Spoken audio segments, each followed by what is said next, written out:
नमस्कार। वेबिनार में जुड़े सभी लोगों का स्वागत है। आज गिरनारी मंडल का 572वां वेबिनार है। वक्ता है आज के अहमदाबाद से वैद्य श्री सुधेंदु त्रिपाठी साहब, जो उसका विषय है जीवनचर्या, खान पान की आदतें और स्वास्थ्य विचार, भाग 2। तो खान पान के बारे में ज़्यादा माहिती देंगे, जीवनचर्या के बारे में भी माहिती प्रदान करेंगे। तो मैं वैद्य श्री सुधेंदु त्रिपाठी साहब से अनुरोध करता हूँ कि वो अपना वक्तव्य आप शुरू कर सकते हैं। नमस्कार सर, जय धन्वंतरी।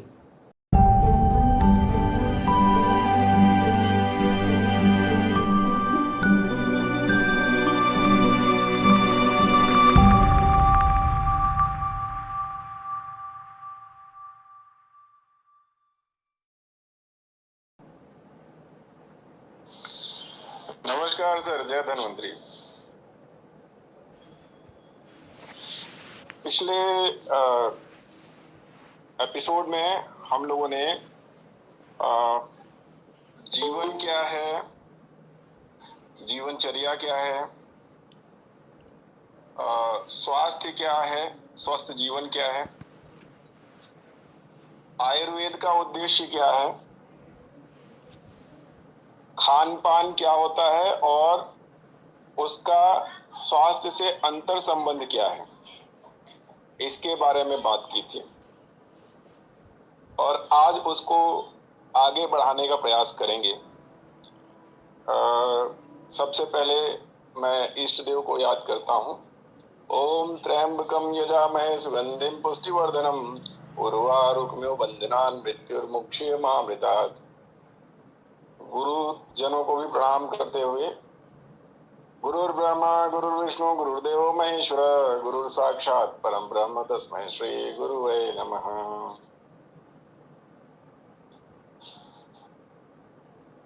सच में यह गुरु शिष्य की जो परंपरा है वह अत्यंत वंदनीय है।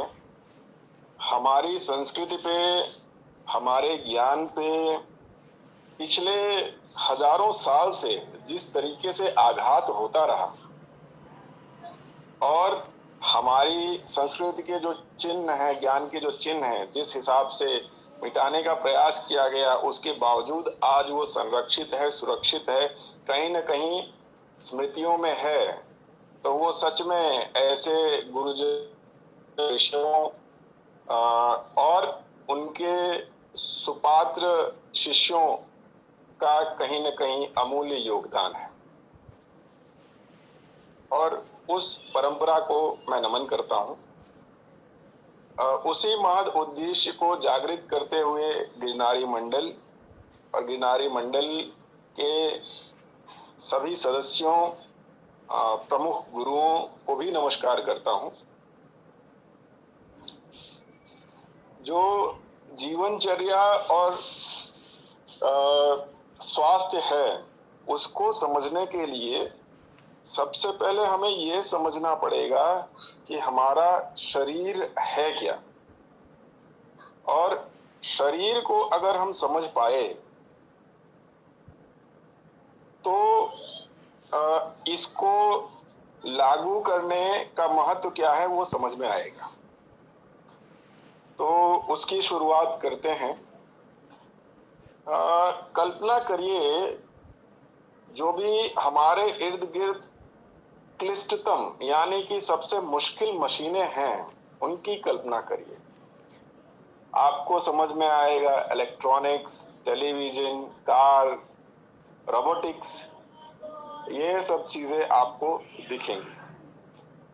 इन सब चीजों को एक एक करके मूल्यांकित करते हैं। जैसे मान लीजिए एक ऑटोमेटेड कार है, लेटेस्ट टेक्नोलॉजी है, इंडिकेटर दिखेंगे, सेंसर्स दिखेंगे, लेकिन उसको आप चला रहे हैं। इसी तरीके से कंप्यूटर की बात करें तो कंप्यूटर ऑन करने से लेके उसमें कोई प्रोग्राम रन करने तक कहीं ना कहीं इनपुट आप दे रहे हैं। और इसी तरह से रोबोटिक्स की बात करें तो ठीक है, ऑटो प्रोग्राम्ड रोबोट्स भी आ गए हैं, किंतु अगर उनका कहीं पे बिगाड़ होता है, कोई उनमें त्रुटि आती है, तो उसके लिए किसी ना किसी इंजीनियर को, अभियंता को लगना पड़ता है। इसका अर्थ ये हुआ कि मानव से निर्मित क्लिष्टतम जो मशीनें हैं उनको ठीक करने के लिए मनुष्य को मैदान में उतरना पड़ता है, और उसमें भी उसका जो सबसे एक्सपर्ट व्यक्ति होता है उसको उतरना पड़ता है। अब हमारे शरीर की बात करते हैं, तो हमारे शरीर को ठीक करने के लिए अगर भगवान ने बनाया है ऐसा माने, तो क्या भगवान उतरते हैं? भगवान नहीं उतरते। कहीं ना कहीं हम में से ही कोई उसको ठीक करता है। और अगर छोटी मोटी चीजें हों, जैसे मान लीजिए चोट लग जाना, कभी सर्दी बुखार हो जाना, कभी कोई खरोच लग जाना, हल्का फुल्का बुखार आ जाना, या पेट दुखना, झाड़ा हो जाना, आप देखेंगे, मान लीजिए यदि कोई दवा नहीं ली गई तो भी 2-3 दिन में थोड़ा सा संयम बरतने पे वो चीजें स्वतः ठीक हो जाती हैं। तो ये भगवत माया है जो अपरंपार है। उसको और समझने के लिए हम लोग आगे स्लाइड्स में प्रोसीड करते हैं। अभी जो मनुष्य शरीर आप देख रहे हैं, तो ये मनुष्य शरीर जो है अनेक तंत्रों की इकाई है। जैसे जटिल मशीन तंत्रों की हम बात कर रहे थे, वो एक एक अलग अलग सिस्टम्स थे। यहाँ पे आप देखेंगे कि शरीर में अलग अलग तंत्र हैं जो साथ में कार्यरत है। जैसे देखिए, तो एक जो तंत्र है रक्त तंत्र है, जिसमें रक्त को शरीर तक और शरीर से वापस हृदय तक ले जाने की संवहिकाएं हैं। नेक्स्ट स्लाइड से। तो उसमें अलग अलग सिस्टम्स हैं। जैसे देखिए कि वेन्स हैं, आर्टरीज हैं, हार्ट है, प्यूरिफिकेशन के लिए, यानी ऑक्सीजन उसमें मिले, प्राण वायु मिले रक्त में, और वो शरीर के विभिन्न हिस्सों में पहुंचे, उसके लिए लंग्स हैं, यानी कि फेफड़े। इसी तरीके से श्वसन तंत्र है, जिसमें अलग अलग अंग प्रत्यंग काम कर रहे हैं। नेसल कैविटी है, ओरल कैविटी है, फेरिंग्स है, ट्रैकिया है, प्ल्यूरा है, ब्रोंकस है, लंग्स हैं, और उसको सपोर्ट करने के लिए डायाफ्राम है। उसी तरीके से आगे चलते हैं तो आपको दिखेगा पाचन तंत्र। पाचन तंत्र में देखें तो मुख है, मुख के बाद ओसोफेगस है, पेट है, यकृत है, स्मॉल इंटेस्टाइन्स हैं, लार्ज इंटेस्टाइन्स हैं, रेक्टम है। इसी तरीके से अगर देखा जाए तो किडनी है, यूरेट्रा है, ब्लैडर है, यूरेथ्रा है, जो कि आपका लिक्विड एक्सक्रीटरी सिस्टम है, यानी कि मूत्र तंत्र है। इसके बाद देखा जाए तो जो हमारा स्नायु तंत्र है, उसमें दिमाग है, नर्वस सिस्टम है, अलग अलग तरीके के नर्व्स हैं।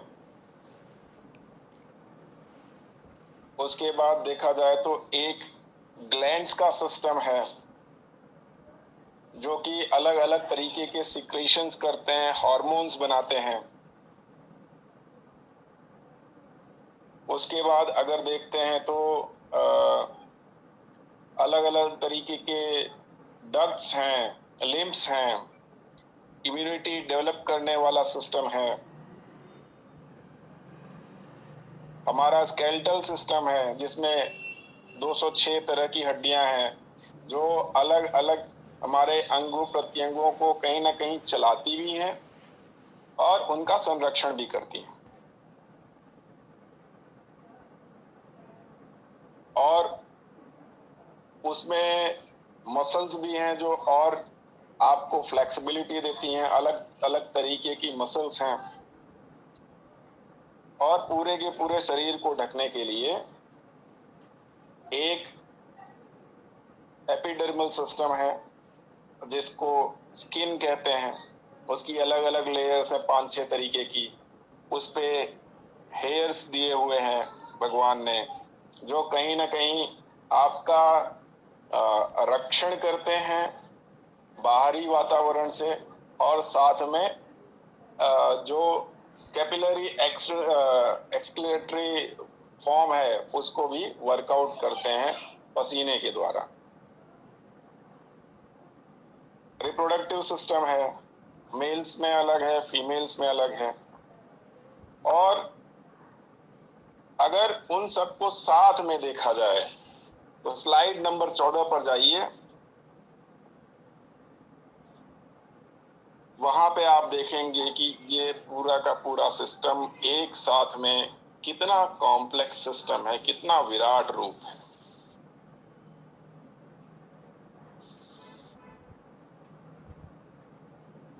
अब एक एक अंग प्रत्यंग का रिप्लेसमेंट का कॉस्ट क्या है? हम सब मेडिकल साइंस से रिलेटेड बातें कर रहे हैं तो हम जानते हैं एक लंग का रिप्लेसमेंट या एक किडनी का रिप्लेसमेंट लाखों में होता है, 10 लाख 15 लाख। ये जो हमारा शरीर है वो करोड़ों का है। और कुछ चीजें तो ऐसी हैं जो रिप्लेस भी नहीं हो सकती, बदली नहीं जा सकती हैं।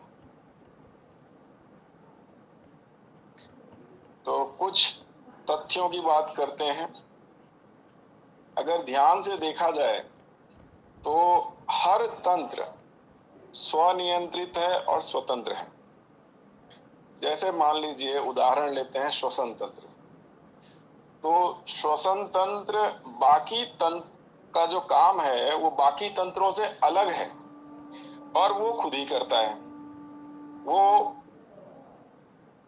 जो है उसमें बाकी तंत्रों की मदद नहीं लेता। जैसे श्वसन तंत्र के लिए पाचन तंत्र की मदद की जरूरत नहीं है।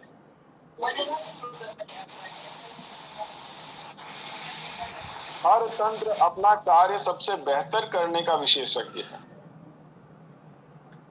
जैसे मान लीजिए पाचन तंत्र की बात करते हैं तो जो काम स्टमक कर रहा है या जो डाइजेस्टिव का सिस्टम काम कर रहा है वो श्वसन तंत्र नहीं कर सकता और उसकी मदद भी नहीं कर सकता। हाँ, उस तंत्र में जुड़े हुए अंग उसकी मदद अवश्य करते हैं। जैसे मान लीजिए कि उससे जुड़ा हुआ अगर लीवर है तो लीवर और उसके साथ में जो नीचे लीवर के ये ग्लैंड है वो मिलके कुछ बाइल जूसेस सिक्रीट करते हैं जो कि आपके भोजन को पचाने में मदद करता है। उसी तरीके से स्टमक में कुछ डाइजेशन हो रहा है, कुछ स्मॉल इंटेस्टाइन में हो रहा है, पैंक्रियाज से कुछ सिक्रीशन हो रहा है। लेकिन ये सब एक तंत्र का हिस्सा है और ये पर्टिकुलर अगर बात की जाए अंगों की तो उनसे बेहतर नहीं कर सकता कोई काम। शरीर को के स्वस्थ होने का तात्पर्य सभी तंत्रों का सही तरीके से कार्य करना और समुचित सामंजस्य में कार्य करना है। अर्थात मान लीजिए कि हार्ट तो बहुत अच्छा काम कर रहा है, हार्ट का सिस्टम आपका जो है बहुत अच्छा काम कर रहा है, पंपिंग बहुत अच्छी हो रही है, श्वास बहुत अच्छा ले पा रहे हैं आप, लेकिन डाइजेशन खराब है तो इसका मतलब ये है कि आप बीमार हैं। अगर आपका डाइजेस्टिव सिस्टम बहुत अच्छा काम कर रहा है लेकिन बीपी बढ़ा हुआ है तो भी आप बीमार हैं। तो ये कहीं ना कहीं जो विभिन्न तंत्रों का योग है उसके ऊपर जो रिजल्ट मिलना है वो ऐच्छिक चीज है, ना कि एक पर्टिकुलर तंत्र का संपूर्ण परफेक्शन के साथ सही से काम करना।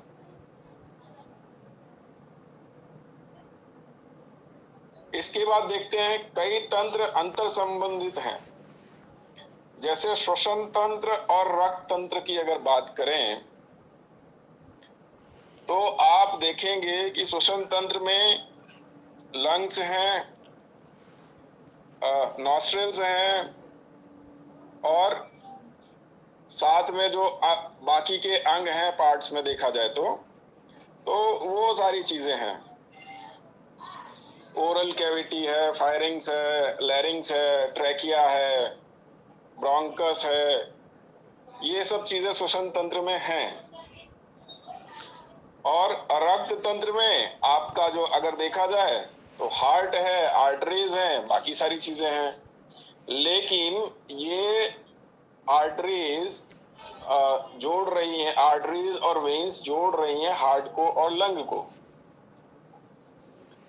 और उसी के द्वारा ब्लड का प्यूरिफिकेशन होके आपके पूरे शरीर में जा रहा है, जो आपको जो जीवन की ऊर्जा है वो दे रहा है।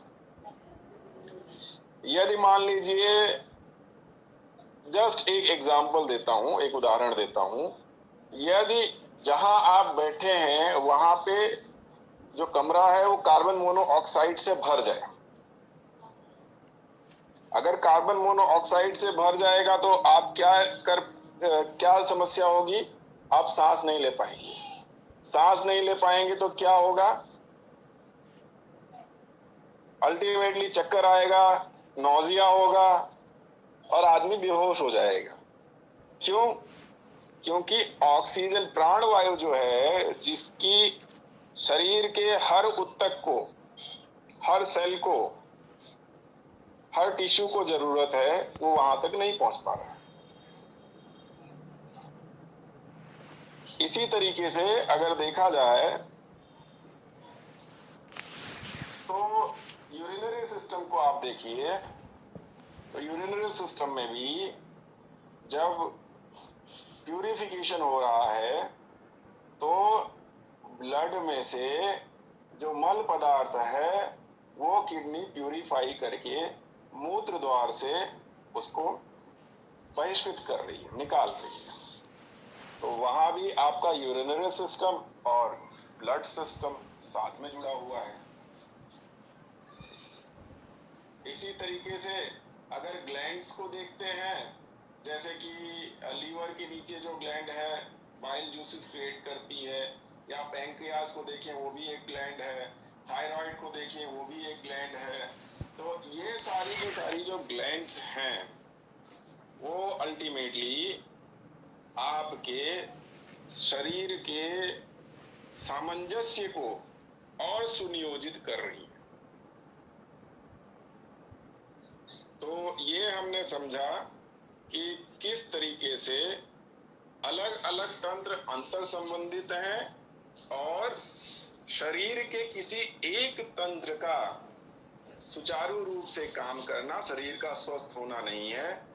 सभी तंत्र संयुक्त रूप से अंतर सामंजस्य के साथ सुचारू रूप से काम करें तो वो स्वस्थ शरीर की गणना में या परिभाषा में आते हैं। अच्छा, शरीर के किसी भी अंग में दर्द होता है या कोई भी समस्या होती है तो हमें पता चल जाता है, चाहे वो अंतर हो या बाह्य हो। तो इसका मतलब ये है कि सभी तंत्र कहीं ना कहीं चेतन तंत्र से जुड़े हुए हैं। कुछ सोचने योग्य बातें हैं। देखिए, ये सारे के सारे जो तंत्र हैं उनमें कुछ ना कुछ सेंसेशंस हैं। जैसे मान लीजिए हम लोग मूत्र तंत्र की बात करें तो आपका यूरेथ्रा जैसे ही भरता है वैसे ही आपको एक ब्रेन में सिग्नल जाता है, एक इंफॉर्मेशन जाती है कि भाई now it is coming to its limit, अब आपको मूत्र त्याग के लिए जाना चाहिए। ठीक है, तो सेंसर लगा हुआ है। जैसे ही आपका एनर्जी लेवल कम होता है या स्टमक में जो पचने योग्य पदार्थ है, जो भी आपने ग्राह्य चीजें खाई हैं, वो एक ऑप्टिमम लेवल से नीचे जाती हैं, तो आपको ब्रेन में ये सिग्नल जाता है कि भैया भूख लगी है। अगर मान लीजिए प्रदूषित वायु में आप हैं, जहां खूब धूल मिट्टी है, तो छींकें आने लगती हैं। तो जो भी धूल मिट्टी जा रही होती है उसको बहिष्कृत करने की यह प्रक्रिया है। और अगर कहीं कम ऑक्सीजन है तो वहां से दूर हटने के लिए आपके ब्रेन को सिग्नल ये जाता है कि भाई या तो जम्भाई आ रही है या घुटन महसूस हो रही है, और आप वहां से दूर चले जाते हैं। तो ये सारे के सारे सेंसर्स और उनका पठन, आकलन और उसकी प्रतिक्रिया, वो सारी की सारी चीजें हमारे शरीर में स्वयं व्याप्त है, और इस व्याप्ति को हम लगभग भुला चुके हैं। अगर कोई गांव का व्यक्ति शहर में आता है तो उसको घुटन महसूस होती है। हम यहाँ से मुंबई या दिल्ली जाते हैं तो हमको घुटन महसूस होती है, लेकिन दिल्ली रहने वाले व्यक्ति को या वापी में रहने वाले व्यक्ति को वो घुटन महसूस नहीं होती, वो वहीं पे रह रहा है। तो इनको भुला चुके हैं। मतलब एक चीज ये समझने जैसी है, जैसे मान लीजिए एक और एग्जांपल देता हूं। हम लोग लगभग दिन में 3-4 बार खाते हैं। सुबह में नाश्ता कर लिया, दोपहर में लंच के समय वापस लंच कर लिया, दोस्त मित्र मिले, गप्पे लगे, चाय पी ली, नाश्ता अगर मान लीजिए कोई किसी का बर्थडे आ गया, कुछ आ गया, तो हम लोगों ने केक वेक भी खा लिया, समोसे खा लिए, जलेबियां खा ली, हाँ, और फिर रात में खाना भी खा लिया। और कुछ लोगों की आदत होती है कि सोते समय दूध भी पी लिया। ठीक, तो अब जरा आकलन ये करिए कि भाई ठीक है, हमने खाना तो खा लिया, एक रूटीन बना हुआ है, लेकिन वास्तविक तौर पे उस समय भूख लगी थी क्या? अगर हम आकलन करते हैं कि दिन भर में कितनी बार हम बिना भूख लगे खाते हैं, तो अक्सर पाएंगे कि 60% सिचुएशंस में हमको ये सिग्नल गया ही नहीं है हमारे ब्रेन में कि भैया भूख लगी है, कड़ाके की भूख लगी है। ऐसा सिग्नल गया ही नहीं है, और हमने खाना खा लिया। क्यों?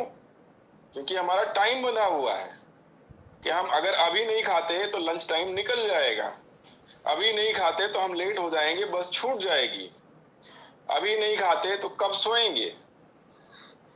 तो ज्यादातर स्थितियों में हम इसी तरीके से अगर बात करें तो मूत्र तंत्र की बात कर सकते हैं।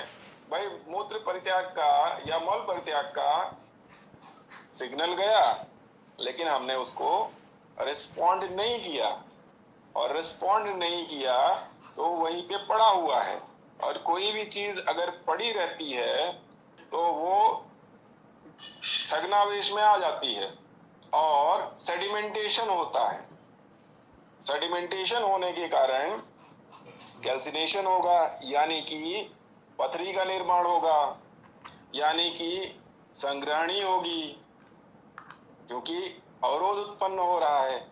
इसी तरीके से श्वसन तंत्र में अगर देखा जाए तो छींक आ रही है, लेकिन हम उसको रोकने का प्रयास करते हैं। कई सारे ऐसे केसेस भी होते हैं जिसमें इससे कई समस्याएं उत्पन्न होती हैं। फिर अनुभव करने का प्रयास करिए कि आखिरी बार तेज प्यास कब लगी थी। प्यास लगती भी है कि नहीं लगती, दिन में कितनी बार तेज प्यास लगती है।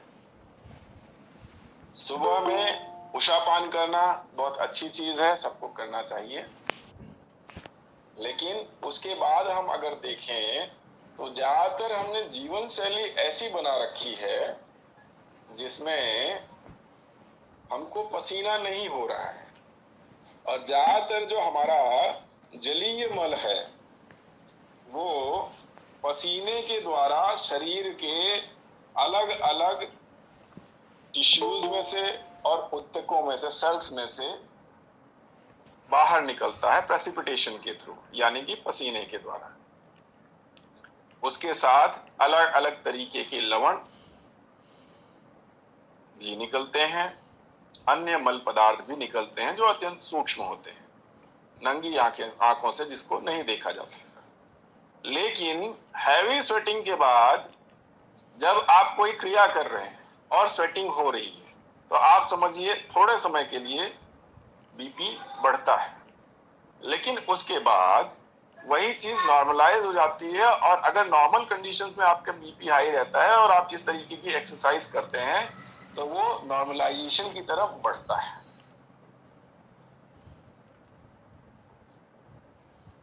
आज की स्थिति में हमको पसीना बहाना बिल्कुल अच्छा नहीं लगता। मुझे याद है बचपन में स्कूल जाने के लिए सामान्य तौर पे हम लोगों की उम्र के लोग 5 से 7 किलोमीटर या तो चल के जाते थे या साइकिल से जाते थे। आज सभी चीजों के लिए या तो बसें हैं या कारें हैं या माता पिता छोड़ने जा रहे हैं, फिजिकल एक्टिविटी है नहीं। और विडंबना बड़े शहरों की ये है, इतनी बस्ती है, इतने वाहन हैं कि हमको अपने बच्चों को, जो हम लोग रेगुलरली 1 घंटा 2 घंटा खेला करते थे किसी समय, आज वो खेलने जाने देने में, साइकिल चलाने जाने देने में डर लगता है, और इसके कारण उनकी एक्सरसाइजेस जो कि शरीर की होनी चाहिए नहीं हो पाती। थकान नहीं लगती, थकान नहीं लगती। अच्छा, थकान 2 तरीके की होती है। अब पसीने की बात कर रहे थे, साथ में पसीना चूंकि बहाना अच्छा नहीं लगता, एक तो शारीरिक क्रियाएं हम नहीं कर रहे हैं, दूसरी चीजें क्या कर रहे हैं, भैया गर्मी बहुत लग रही है, पंखा चला लो। पंखे से अब काम नहीं चल रहा, क्योंकि ज्यादातर मेट्रोपॉलिटन सिटीज का तापमान आज से 25 साल पहले से अगर देखा जाए तो 5 से 60 डिग्री बढ़ गया है, जो कि लोगों के लिए असहनीय हो गया है। पेड़ कट गए हैं, छाया रही नहीं है, और ह्यूमिडिफिकेशन के कारण पेड़ जब होते हैं तो ह्यूमिडिफिकेशन होता है। किसी भी बड़े पेड़ के नीचे आप बैठ के देखिए, क्या शीतल छाया, और अगर हवा चल जाए तो स्वर्ग ही स्वर्ग है। लेकिन अब चूंकि वो चीजें नहीं है तो कंक्रीटी जंगल हमें झुलसाते हैं, और उससे बचने का उपाय हम कूलर और एसी में ढूंढते हैं। और कूलर और एसी में जब हम उपाय ढूंढते हैं तो हमारे शरीर का जो तंत्र है कूलिंग का, वो ठप हो जाता है। और शरीर का तंत्र अगर ठप हो गया तो जैसे कि हम लोगों का एक अंग है जिसको पहले बंदरों की पूंछ के रूप में देखा जाता था, एक हड्डी हुआ करती थी, वो आज नहीं है। हमारे रेक्टम में जो लास्ट पार्ट होता था, जिसका कभी कभी ऑपरेशन भी करा दिया जाता है, आज उसकी कोई जरूरत नहीं है। तो वो चीजें कहीं ना कहीं क्षीण होती हैं और क्षणभंगुर बनती हैं। तो हमारा ये तंत्र भी आगे चल के खतरे में आएगा, इसका अंदेशा है। अब देखते हैं, आपको काम करते करते आखिरी बार कब नींद आ गई थी? ऐसा कभी हुआ है क्या? लगभग 10% लोग ही ऐसे होते हैं काम की धुनी शारीरिक तौर पे या मानसिक तौर पे, मानसिक तौर की थकान अलग है और शारीरिक तौर की थकान अलग है। शारीरिक तौर पे काम करके थक के अगर शरीर सोता है तो आपकी पूरी की पूरी एनर्जी कंज्यूम हो गई है। और अगर ऐसा करके नहीं सोता है तो कहीं ना कहीं अनिद्रा, बेचैनी, हाइपरटेंशन जैसी समस्याएं आती हैं।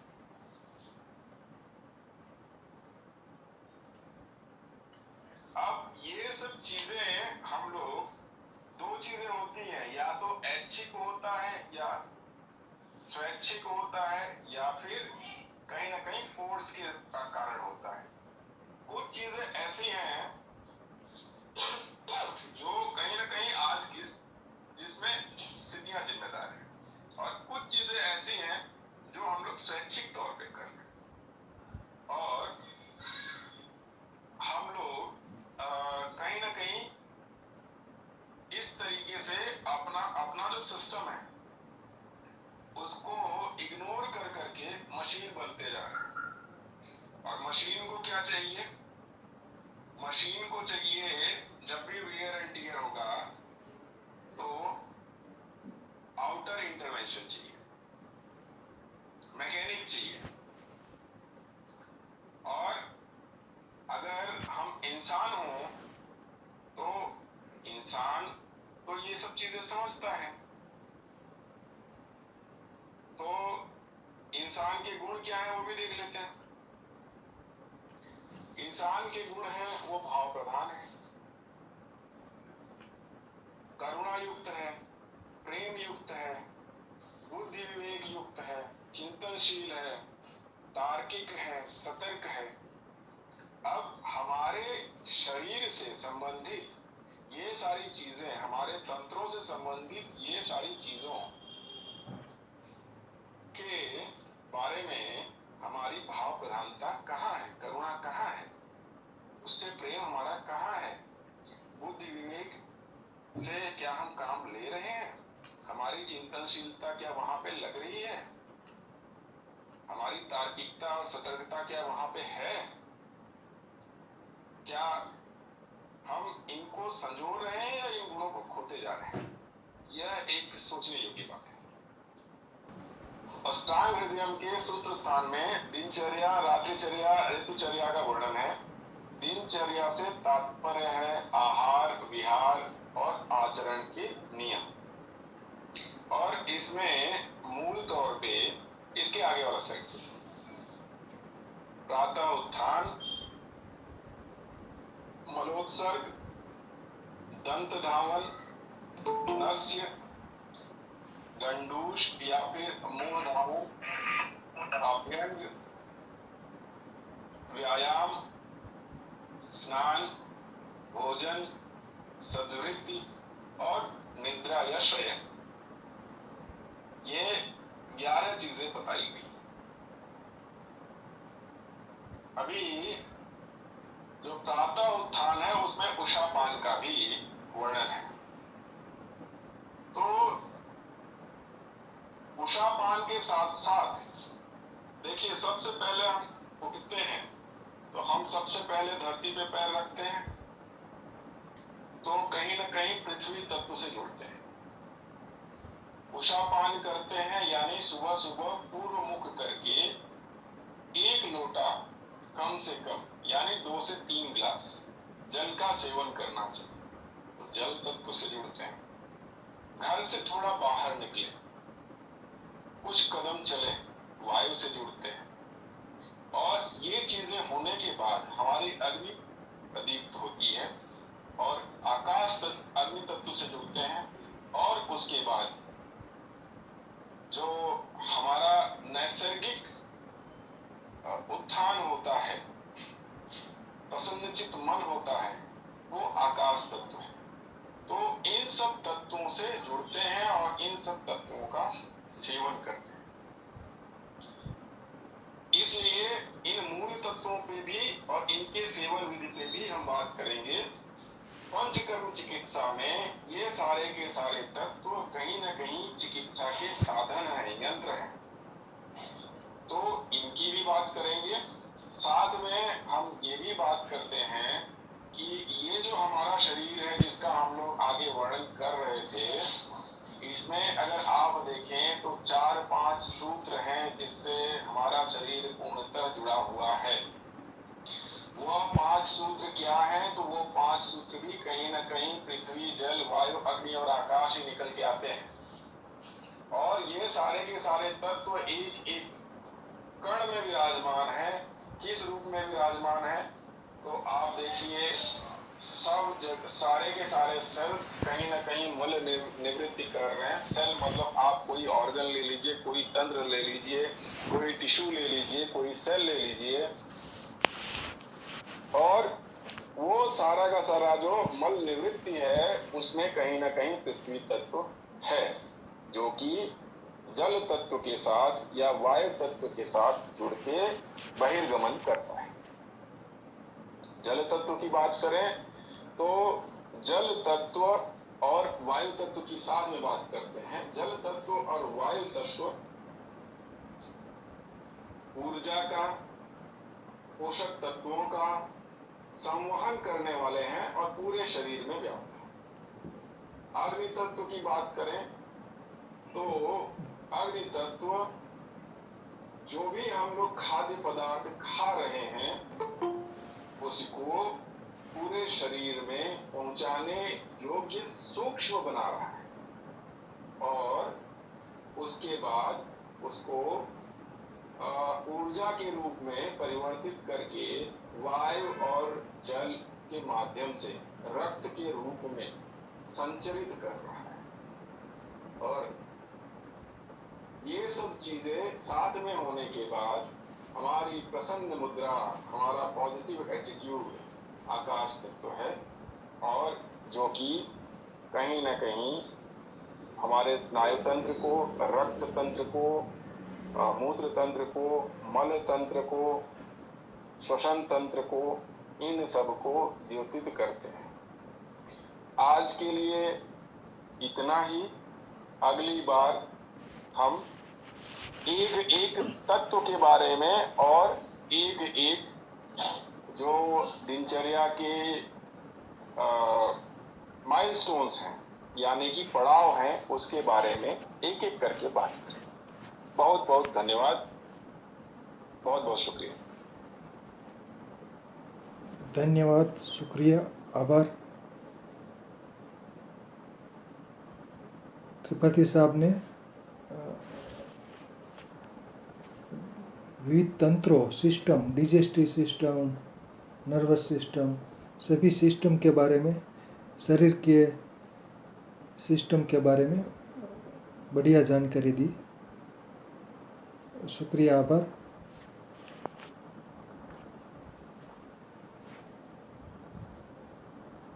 धन्यवाद, सरस।